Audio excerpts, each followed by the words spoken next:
Posse Packer Nation.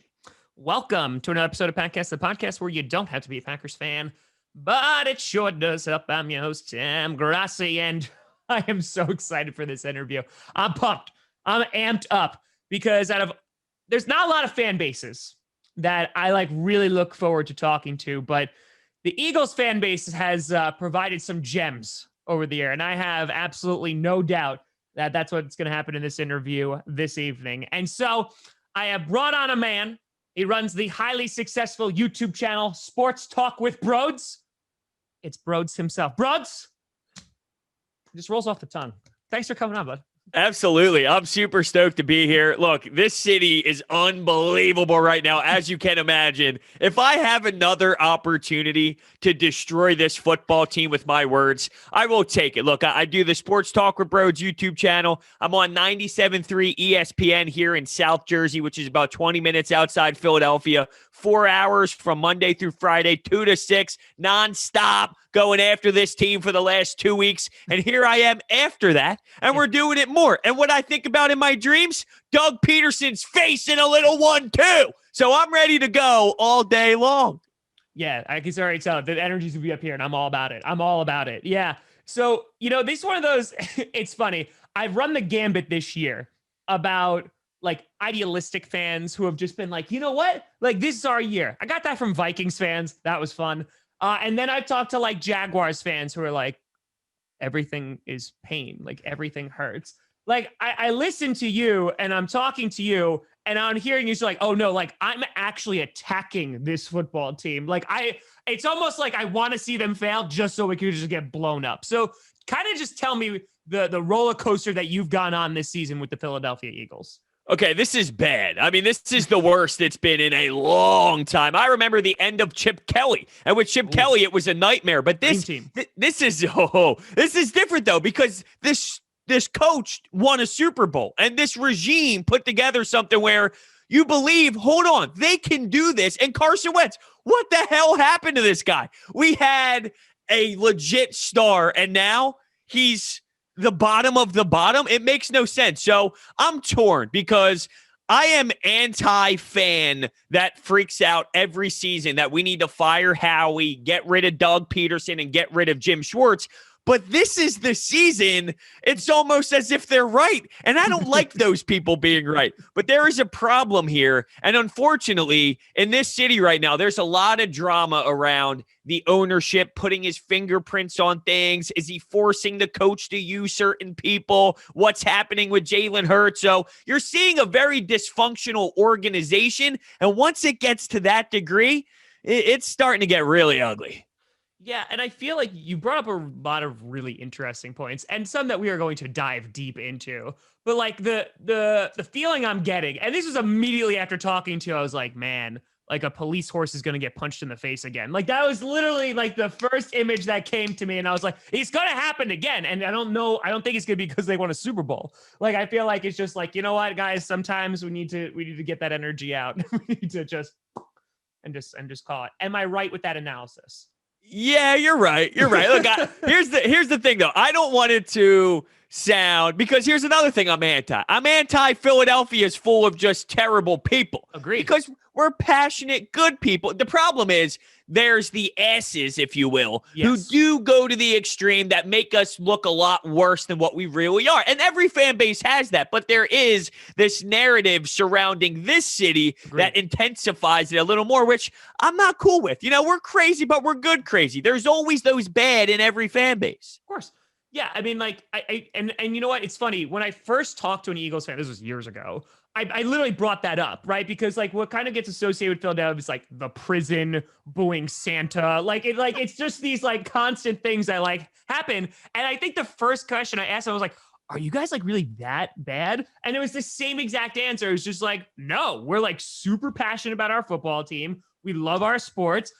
And there's a couple assholes that are mixed in there every now and then. And I respect that. I get that. I don't think it's indicative of the entire fan base.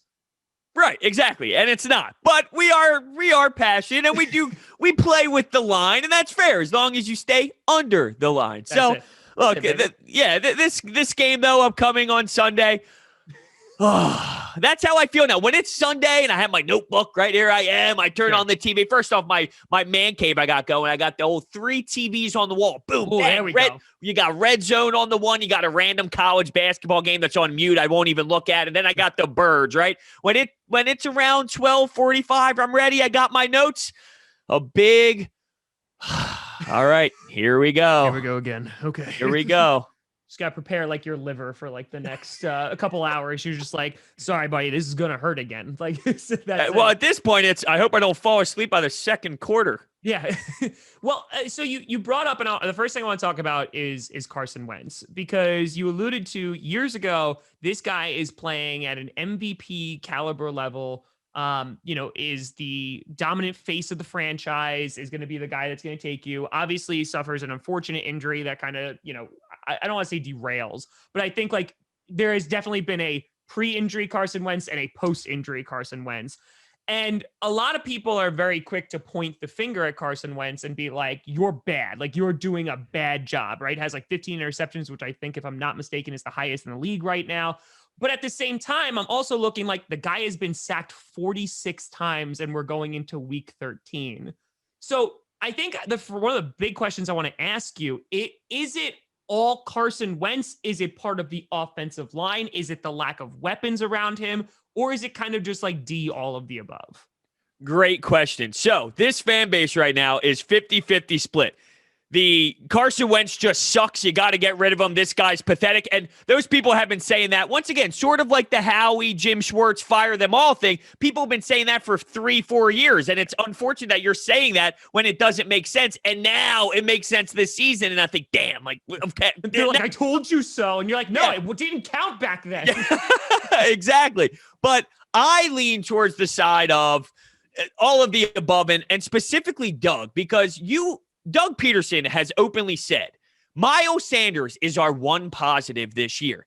Yeah. Yet he had 6 carries last game. He doesn't run the ball. We thought Andy Reid was bad. This guy right now is 65-35 pass run when Pat Mahomes is lower than that. And that guy's a legit stud, not even close to Carson Wentz. He's so much better. So it doesn't make sense.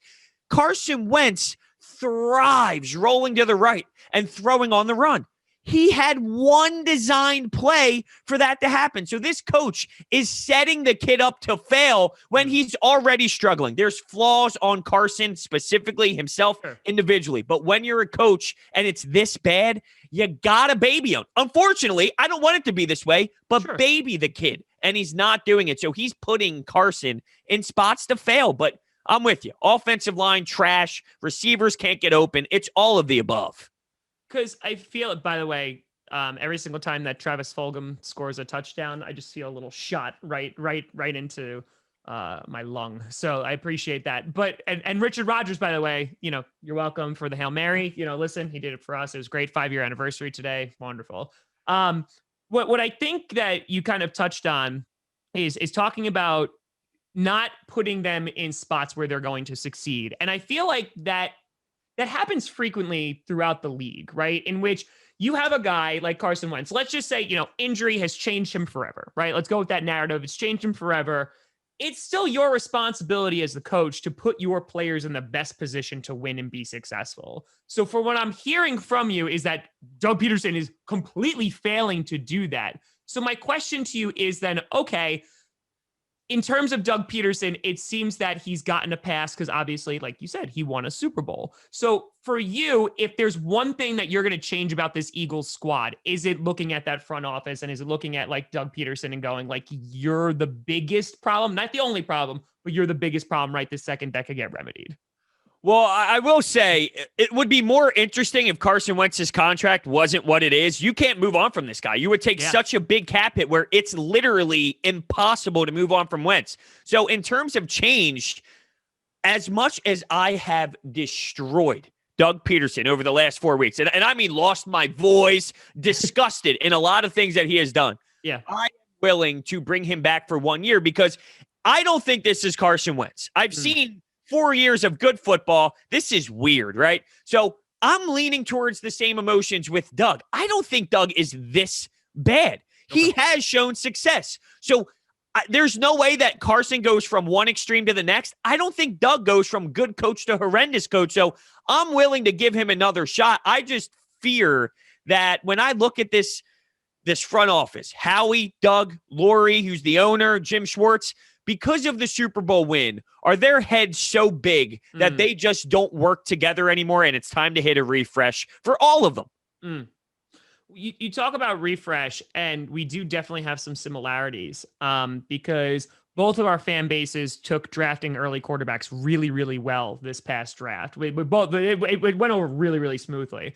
And like, listen, it was great because the first night, everyone was like, oh my God, Packers. But then a little heat came off of us for like a hot second before we drafted a running back in the second and went to the Eagles. So I appreciate that just for a brief moment of reprieve. So you draft Jalen Hurts in the second round. Why? I feel like that's the best way that I can word it. Like, why at that position? Why even draft a QB? Because now if you're looking at Carson Wentz and if you're on that bandwagon that you've alluded to of like Carson Wentz sucks and he needs to get out, I can imagine there's some people that are like, okay, like this might be a good thing. But then you also mentioned the contract, and then you're like, what's happening here? It doesn't make any sense. And I have a lot of sources that do cover the Eagles, and they've been covering them for years and years and years. And we're trying to still get the answers. That's the thing. Literally, nobody knows. The media does not know. Nobody can get any answers. And when you see the way that they're using him, I don't think they know. Look, I hated the pick, but there's no way that this is the best way to use him. You have Carson Wentz lining up at wide receiver and running a read option 90% of the time. It doesn't work. And so let's say you do, there's been 3 pass attempts in 35 snaps of Jalen Hurts. So you gain 5 yards with a nice pass to Alshon Jeffrey, let's say, and then you pull him out and Carson Wentz gets sacked the next play and you punt. What was the purpose? They don't even know, and nobody knows. It's just like, hey, buddy, we need to continuously justify why we drafted you in the second. Just go out there, throw a pass. Who knows what's going to happen? And that, because like, I feel like, because the comments that were made after the draft was like, oh, maybe they'll use him like, because this is the fun new buzzword, maybe they'll use him like Taysom Hill, right? And I'm like, sure, but you don't draft Taysom Hill in the second round, right? Like you don't get a gadget player for your QB in the second round. That's something like maybe like down the line, you're looking, maybe day 3, he's sitting there in like the 5th round. You're like, you know what? Sure. Let's take a flyer on him. Let's take him. Why not? Maybe he can be a reprieve and stuff like that. But what you're mentioning is not only is his utilization incredibly confusing and very limited, but at the same time, like you're kind of just sitting and waiting and going like, okay, waiting to figure out why we drafted him. Is that one of those things that it's just going to be like, it's just going to take time? Because listen, all the Packers fans are still on my ass about Jordan Love. And I'm like, no, he's supposed to sit. Like we're not supposed to see him. But like, what is the thought process between, please excuse my ignorance. How many more years does Wentz have? There's like the way the contract is built, there is an out in about 2 seasons where you can maybe play around, but you're still taking some damage. You're still taking a hit. Right. It's just a more acceptable thing. So you're stuck with Wentz for a couple of seasons here before you can maybe get out of it, kind of.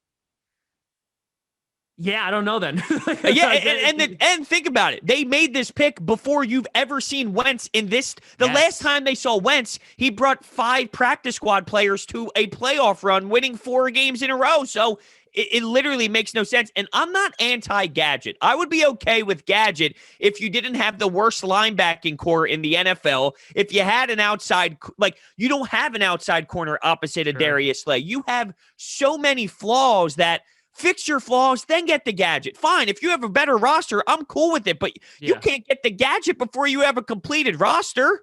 Yeah. Yeah. It just doesn't. And listen, Packers have been, every single time the Green Bay Packers lose, it was like, oh man, would have been nice to got a wide receiver, huh? Or a linebacker or a defensive tackle. And I'm like, listen, guys, I get it. Like, okay, I get it. And it seems that even the argument that I can make for the Packers, like they're drafting for the future, right? You're getting your potential next franchise QB. Aaron Jones might wind up, being too expensive for us to resign. He's in a contract year. That I can justify and be like, okay, This one I don't get. Like this one is one of those things that like I Jalen Reagor, I was like, okay, cool. You're getting a wide receiver, speedy guy, slot guy, great, wonderful. And I think, that brings me to, before this season even started, kind of what your expectations were for this season. Did you see yourself, I don't want to say seeing like being, where you are now, but like, did you see this being like a playoff contending team, and, Wentz kind of stepping it up, or did you kind of already see cracks before the season even began? I did not see cracks. And first, I do want to touch on the Love pick. The only difference, too, is you guys have had success doing this in the past when you went out and got Aaron Rodgers. So based off track record, we've done this before and it worked. So if I saw that out of my organization, I would be more willing to accept what happened. Yeah. But with this season, when I went through the old WLs, even though none of it actually matters, I looked at this team as 9-7. You can win the division. I honestly thought the Cowboys would win the division and the Eagles would make the playoffs as a wild card team underneath of them at 9-7. That's what I thought. Never in a million years would I think we'd be here. Yeah. And you brought up the complete and total train wreck that is the NFC East. As someone who is directly in it, can you give me your thoughts from inside, like the bathtub full of feces, like, and looking out? What is that like being is it one of those comforting things of like, you're looking around and you're like, crap, man, Eagles are playing terrible, but you're looking around and you're like, at least I'm in good company. I used to feel, and when I say used to, I'm talking 2 weeks ago before, way back then. Back in the day, before it hit this rock bottom, I was thinking about the division still, and okay, we still have a chance if you find a way to win one of these 5 games, maybe you can win it. But it has hit such a low point in this city for this team that thinking about the NFC East, thinking about the division, honestly, thinking about teams outside of the Eagles isn't even in a lot of the brains of people around this town, because you got to fix this. I don't care about the Giants. I don't care about Washington. I don't care about Dallas. I really don't. I don't care about anyone. I can't even watch football after the Birds because I'm defeated. It's about fixing this team. So in terms of the division, have at it, Giants. Have at it, Washington. I like your front four. I'm rooting for you. Do it, please. Take me out of my misery. Just let the football team without a name. Like, listen, I think that would be like the perfect end cap on a 2020. It's just like, here are your division winners. It's a Washington. Look, you can argue that Alex Smith is the most competent quarterback. Established is the word I'm looking for. Quarterback in this division right now. I agree. I would agree with that. And listen, I think they have a good defense. I think that they have a shot. Their schedule could go either way, but I think they definitely have a shot, considering, like you, I thought the Cowboys with McCarthy, I was just like, oh man, they're going to be firing on all cylinders, right? That offense is going to be unstoppable. And then Mike McCarthy was like, no. And obviously you had Dak go down and stuff like that. So kind of looking ahead, before we get to specifically this Sunday's game, I know you're talking about, being taken out back and being put out of your misery. Is there a small part of you that's like, okay, but let's win the division and go to the playoffs? Honestly, no. Really? Nope. I know, and it's weird. And I'm definitely, I'm anti a lot of things, because being on the radio, I hear a lot of stupid callers. I hear a lot of stupid text board. We got the text board, people text in. So I can't stand irrational people. So I'm not one of those, I'd rather get a draft pick than make the playoffs. Normally, I would rather be 8-8, 9-7, and make the postseason, because the big thing for me when we were talking about this a few weeks back was I value Wentz playing a playoff game. He's late 20s at this point. He's never played a playoff game. I need it. But now I don't know anything about this kid where it was about Wentz. It was solely about Wentz. That's all. The only reason why I wanted to make the postseason was Wentz. And if he's playing like this, getting that postseason experience and having a QBR that's 2, I don't know if I care to see it. Yeah, I get that. I totally. And like, I feel like, is it just like a sense of like, it's bad because the injuries aren't as bad as it last year, but I mean, that's a really low bar because the injuries last year were like horrific. Like they're printing out the injury report every week and like they're out of paper, right? Like it's going on for a while. They need to reorder toner. And like, I watched that Seattle game and the Philadelphia game last year in the wild card, and I was just like, woof. Like, this is just 2 beat up teams that are just like going at it and what have you. And I feel like there has to be, like this sense of like, okay, at least it's not going to be that, right? As long as we can stay like moderately healthy, we'll be able to do something here. So I think kind of like heading into April, when you're talking about the draft, where do you see kind of being like the biggest needs for the Eagles right now? Is it addressing offensive line? Is it addressing linebacker? Is it corner? Like, if your first pick, like, what are you looking at to try and like, remedy some of this stuff? Well, the last time I checked, they would have the 6th overall pick if they're in the area now. Of course, so much can happen to the end of the season, Sure. but you have so many holes that the problem is what type of quarterback would teams want in that area. I would honestly try and trade down. You have that many problems that I would try and find a way to trade down, but makes sense. People are seriously, this city's nuts sometimes. People want to trade up and go get themselves a new quarterback. After drafting Jalen Hurts last year in the 2nd round, having Carson Wentz on this big deal, they want to go up and get a new quarterback. So that's how people feel right now. What you really need to address, though, is outside corner opposite of Darius Slay. You have someone who's 5'8" right now, and Avonte Maddox, who can't hang with the tall guy. So it's not going to work. You need an outside corner. You need a safety. Rodney McLeod is a nice job, but other than that, you don't really have much. They just let Will Parks go for nothing. He's a 26-year-old kid who I think 26, 28 in that range of, he could play in this league. He got picked back up from Denver, and you have no linebackers. I mean, that's where you got to start. The offensive line, it's interesting. We've been spoiled with Pro Bowl, Hall of Fame type players with offensive line, and this is the first time we're experiencing what the rest of the league experiences. Maybe a little worse, but we're not accustomed to this, and the quarterback's feeling it.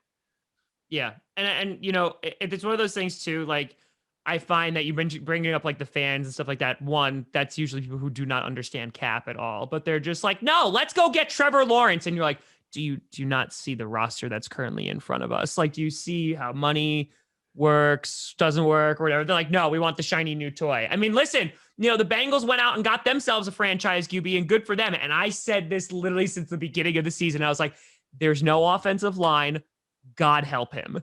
And like, listen, I know he got surgery. I hope he recovers and has an amazing career. But like, it's not a sexy or flashy move. But offensive like line, that's what keeps you in football games, right? Like Aaron Rodgers at the beginning of his career got sacked like 50 times a season. The guy was getting destroyed. And that's what, if you want to see Carson Wentz improve, you talk about the guys that, first establishing a running game to actually help the guy out.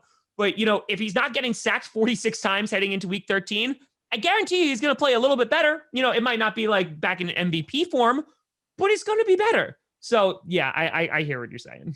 Yeah, and for injury prone, he was labeled injury prone for quite some time. For the amount of shots he's taken, it's pretty impressive that he's just getting up. But, I mean, I blame Doug. I blame the offensive line injuries. I blame all this and that. There are a lot of huge issues from mechanics to not seeing the field. There are a lot of schemed plays where it's wide open and he is flat out just missing. And I think that there's a lot of psychological things happening from being who he was in 17, Nick Foles winning the Super Bowl, the following year getting hurt, Nick Foles bringing them to the playoffs, drafting Jalen Hurts. And I'm not trying to make excuses for the guy, but there's a mental, I hate to even compare it to this, but Markelle Fultz had an issue with the mental side of the basketball game when I don't know if you're a basketballsman, but the Sixers went up, got the number 1 pick, forgot how to play basketball, mental lapse, couldn't even shoot.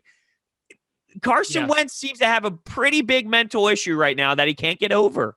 I mean, the guy's gone through a lot, but I think, again, then that just boils down to coaching, right? Like, you are going, then in that case, it's like, hey, Carson, we're going to run it 25 times. Like, and you know what? And we're going to do what you have to do, like, until you are more comfortable mentally. Because, again, I don't want to say we're stuck with you, but we're stuck with you, right? Like, you're our guy. I'm going to at least pretend to have confidence in you. And like, let's go out and you know what I mean? Like, at some point though, you got to win with the people that you have. And right now they're not doing that. That is correct. The one thing that I'd like to tie it into is, and I don't think that Doug Peterson relates to Sean McVay at all in terms of offensive creativity, but Jared Goff, I think he is a good quarterback. He's not elite. He's not great. He is a good quarterback. But Sean McVay, the other day, he went 39 of 51.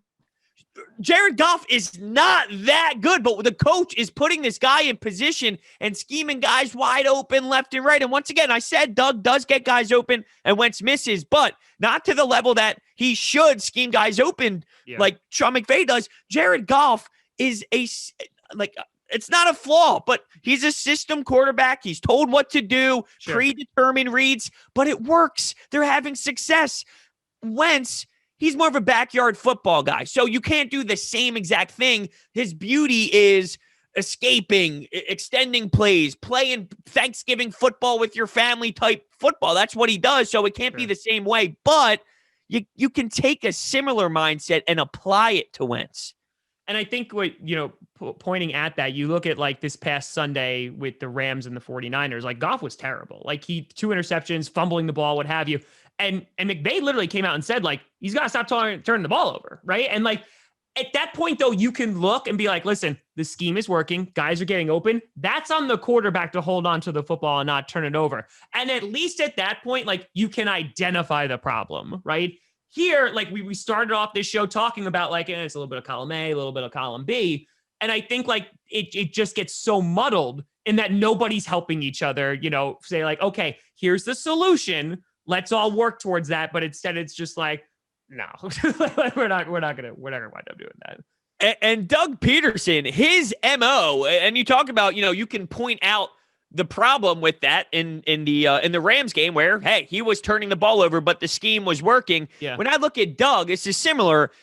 His identity as a coach, he's not the strongest X's and O's guys, and he never was a strong X and O guy, and that's fine. But what he was good at was everyone being together. He had this great culture set, and right now, that's not getting accomplished. So that's what I'm concerned with. If he was still getting that message across to the same level, but they were losing, it would be more acceptable. But what Doug excels at, he's not excelling this season, and that's where I have the problem with Doug. Yeah. No, I mean, that makes a lot of sense. I'm very curious to see, because I know that like I was an article a few days ago that like Doug Peterson was just like, not expecting to finish the end of the season. Like there's no guarantee. I think that's how they worded it. We'll see. I mean, because again, at the same time, you then take a look at, there's a lot of head coaching vacancies. Like, there's only a handful of people that you might want to be your next head coach. And you bring up a good point. Like, are we willing to start from scratch? Right. And by scratch, I mean, like basically just a like head coach position, because you're still going to have your quarterback, who's going through issues. You're still going to have the O-line. You're still going to have those problems. Do you want to throw a head coaching vacancy into that? So I completely understand that logic of just like, let's roll with him for another year and see what happens. Yeah, definitely. And I'm having trouble though, because do you keep a Super Bowl winning coach because he won a Super Bowl 3 years ago? Or do you look at it as, does this guy put us in the best position possible? So are you keeping a guy just to keep a guy because he won something a few years ago? Or do you think he can really push it to the next level again? And that's where I'm kind of torn with him. But I do think he deserves another chance. But I do kind of relate him to Mike McCarthy. I literally was just about to say Mike McCarthy. I always bring it up because Mike McCarthy won a Super Bowl. Then what? Are we witnessing Mike McCarthy 2.0 and Doug Peterson? Yeah, and I think, and this has been a conversation for a decade with Packers fans, because, they were competitive almost every single year, going, I think it was 8 straight playoff berths. Like it was great. And then, Rodgers would get hurt and stuff like that. But the Eagles don't have an Aaron Rodgers, right? Like they have Carson Wentz, and that's fine. But I think that analogy, and if you didn't say it, I literally was just about to. I'm very curious about that as well. If it's one of those scenarios of just like, all right, your past accomplishments are kind of like, they're allowing you to stay. They're giving you a little bit more rope. It's a great question. I mean, I think that if you give Peterson one more year, like that's his, listen, you need to go balls to the wall and like, you need to fix things. Cause if you don't, then you're gone, right? Like it's 1 year, do what you can. And let's see like why we kept you. Exactly. Yeah, you're seeing conflicted reports. Like we had Sal Antonio on the show the other day, and he said that a 3 or 4 win season from Doug Peterson, he's probably getting canned. And then there's other people saying, look, every option is on the table. Maybe it's Howie Roseman. Maybe it's, somebody else. Maybe it's the quarterback's coach. And the problem is they don't have an offensive coordinator right now. They have a passing game coordinator, run game coordinator, assistant passing game coordinator, assistant run game coordinator. It's ridiculous. So, I don't know which direction they're going to go in, but I know this owner is not happy. He skipped He bought the team in 94. He did not go to the Cleveland Browns game, and he left a couple practices in disgust. So he is not happy. He's never missed a game. Now, the PR team claims, and I'm not trying to downplay COVID and all that, but he's an older gentleman. He was seeing his mother on Thanksgiving, so the PR team went with he was quarantining to make sure his mother didn't get anything on Thanksgiving. But you don't miss a game in your entire career as the owner since 94, and this is the game you're going to skip and after leaving practices. Yeah. Yeah. I mean, something's not adding up, you know? Yeah, no, I get the spin team's just like, crap, what do we got? Yeah, I get you. Come up with something. Yeah, exactly. I just imagine the run game coordinator, like just sitting on the sideline. What are you doing?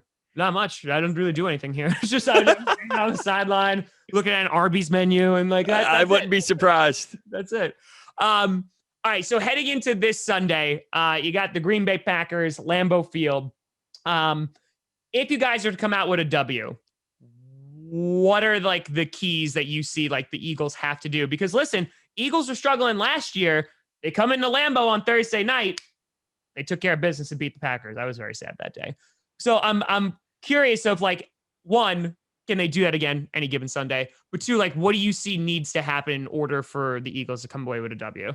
Okay, it's interesting you bring up that game because last year there was a game against the Miami Dolphins where the Eagles just got blown out. It was so ugly. Everybody was out on the team. But us optimistic fans at the time and people covering the team were looking at it as, okay, well, they went on the road on Thursday Night Football and beat the Packers. So you've seen this team at another level where, okay, that could have just been that one game where, wow, I can't believe the Dolphins won. And you move on to the next game. And that ended up being what it was at the end of the day. We haven't seen that game this season. There's always that moment where it's like, hey, you know, that whenever you count this team out. But that game, when you make that statement, that game already happened 3 times and you failed. So I'm no longer going down that road with this team. So it is funny you bring that game up because it is a constant conversation here with that Thursday night game specifically. If the Eagles were going to win this game, the chances are so damn small because the way they would do it is by running the football, and they just do not run the ball. And there's a difference between, see, I'm not 1970s football where I want the fullback back in action and I want 45 carries. Six carries? Get to double digits at least. Well, this is just for Miles Sanders specifically, but this is your actual best playmaker. It's not your 5th or 6th option. He's your best playmaker. And for 6 carries, and I'm just spitting off the top of my head, I might be wrong, but I think it was 1 carry in the second half. So bad. I get you. Bad. So the way to win would be running the football. Here's the positive for you Packers fans. We don't run the football. That's a big positive because I think I've said to every single guest on this show this year, hey, if you're looking to run the football, this is the week to do it. I think I literally have said that for every single person that I brought on because, again, it's our run defense. Even Montgomery took off for a big one on Sunday night. We wound up keeping him in check, but the Bears don't run the ball either. So, okay, that's good to know. That because, again, your defense in the beginning of the game, the Seattle game, they held. They looked good. And I was like, okay, maybe we got something going on here. Do you think that's going to be a similar story when it comes to this Sunday? Do you think your defense can keep Rodgers in check? I do think that the defense holds the offense in it as long as possible. What they do is they start out where, they keep you engaged, whether it's weird. It's either they give up a lot of points early and then they settle in and they keep it that way for a long period of time before breaking again because they can only do so much when the offense goes 3 and out every possession. Or they go really solid for a long period of time and then eventually Kareem Hunt and Nick Chubb get their big breakthroughs because once again, you turn the ball over so many times, you go 3 and out. There's only so much you can do, but there are areas that I feel the Packers can exploit. It's opposite of Darius Slay, although the Darius Slay is going to be interesting. He just got waxed by DK Metcalf and was very vocal and upset about how he said, this game is on me, even after going 5 3 and outs right from the jump. He's blaming himself for the loss. I'm curious how he battles this matchup with Devontae Adams. But you can target opposite of Darius Slay, no doubt about it, automatic, because you just have a corner who's way too small on the opposite side. And, if you get to that second level with the linebackers, with the run game, you can totally take care of that as well. But the Devontae Adams, matchup with Darius Slay is going to be the one to watch, just to see how that battle goes. And listen, they got some history together, right? Like Aaron Rodgers be like, "Hey, bud, good to see you again," right? Yep. So yeah, it's fine. Listen, if there's any good story to come out of the Eagles, it's that you saved him from Detroit.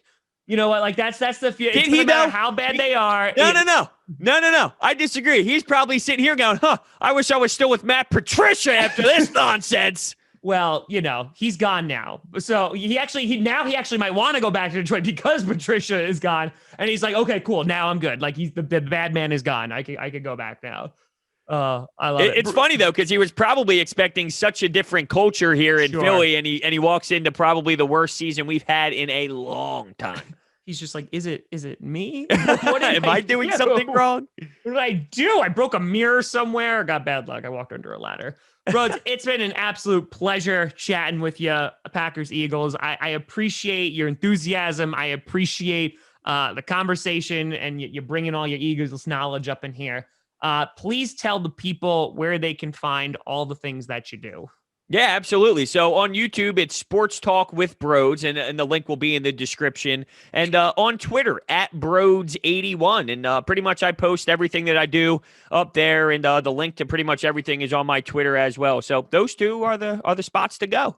Beautiful. Buddy, I appreciate you coming on. I wish you the best of luck in the rest of it. And listen, hey, maybe we'll see you in the playoffs. Crazier things have happened. I mean, listen, with that East, Listen, here's the thing. You might not believe in your Eagles to win, but I don't believe in any of those NFC East teams to win right now. So it might actually be out of your hands if you go. You're just sitting there at week 17. You're like, oh, I guess we're the team now. Okay, cool. Well, week 17, we face up against the Washington football team, who already beat us in the first game. So how funny would it be? Not funny at all, where that's for the division and they fall flat on their face. But it is funny, though, hearing your perspective on this Eagles team, not being in the trenches like I am here. It's a different mindset. It's almost relaxing because you go into anywhere to get your coffee around here, everyone's miserable. Everyone's pissed. And then this team, the vibe is set. We're waiting for the Sixers. And they normally break our hearts, too. It's one big cycle, damn it. That's it. It just goes round and round and round. Well, I wish you the best of luck, bud. I appreciate you coming on. And we'll talk soon. Absolutely. Thanks for having me. It was a blast. Absolutely. You can always find me at TomGrossiComedy.com and all the places where you can find me. You know where to find me. So thank you so much for watching. I'm Tom Grossi.